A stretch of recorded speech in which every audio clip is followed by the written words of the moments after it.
after me. Knowledge is power.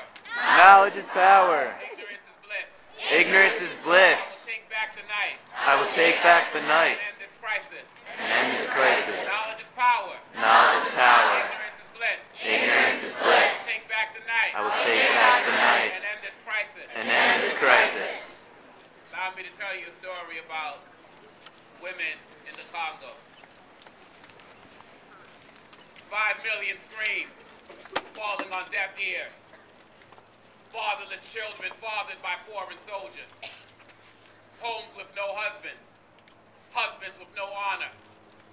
Rape as a tool for much more than power. Pregnant women's legs spread, abandoned by their own community. Thus, another rape committed. Another violation unforgiven. Another lifeless life forced to be lived by abandoned women.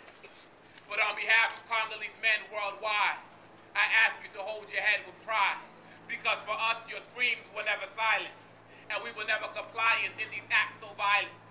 Across oceans, we cried for you when you ran out of tears, incapable of international intervention to assuage your fears. Your stories became our poems, and your harbors inhabited our homes. And now, I just want you to hear that we are here for you. I implore you to forgive the world for having ignored you.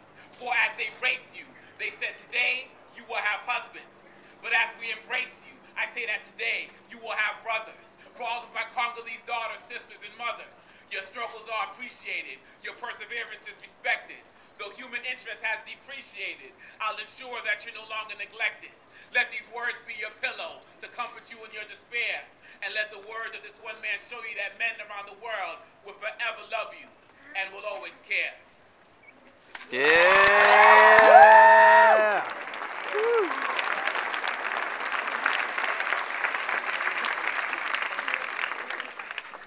I believe that it's extremely important for us to not only speak about what takes place in the United States, but takes place across the entire globe, to realize that we are inextricably bound to an international community. I fundamentally believe that we live in a society, nationally as well as internationally, that still hates women on many different levels.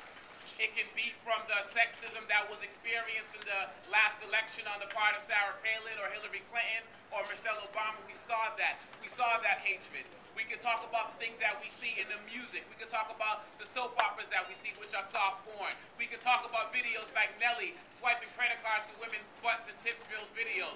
We live in a society that I believe fundamentally still hates women. But by coming here tonight and speaking out, you are showing the world that you are not just going to be an empowered bystander, but a conscious upstander, making sure that everything we do from this day forward is going to show respect for women.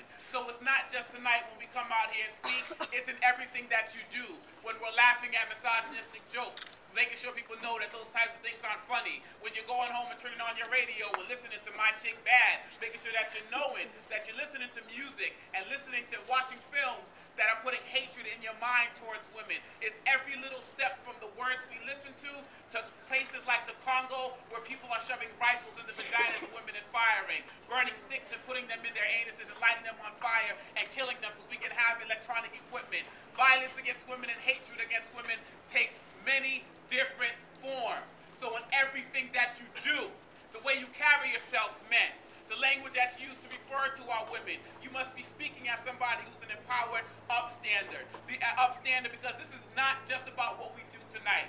It's about what you do in your daily lives, what you pass on to your sons, what you pass on to your daughters, by the way we dance. But anything that you do has to make sure that you are making sure that we're taking back not only the night, but the day, because most of the things that happen at night come from the ignorance and stupidity that we see during the day. And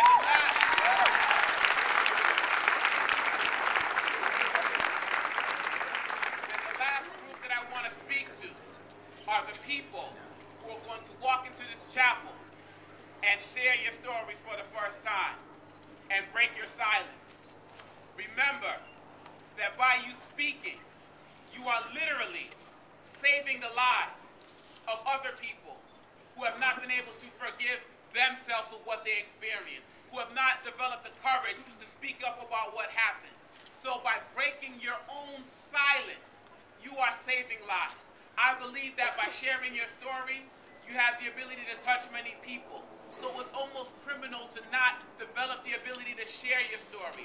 I encourage you, if you do not share your story this evening, do whatever it is that you can do to one day develop the courage to share your story, because remember, somebody else is experiencing right now what you experienced 15 years ago, what you experienced 5 years ago, and we're calling on you who can share stories in ways that we can never do to help really end this crisis.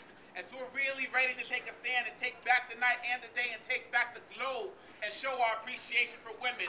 Please repeat after me again. Knowledge is power.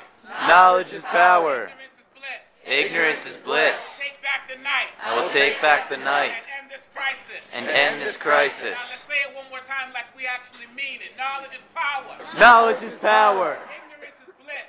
Ignorance is bliss. Take back the night. Let's take back the night And end this crisis. and end this crisis.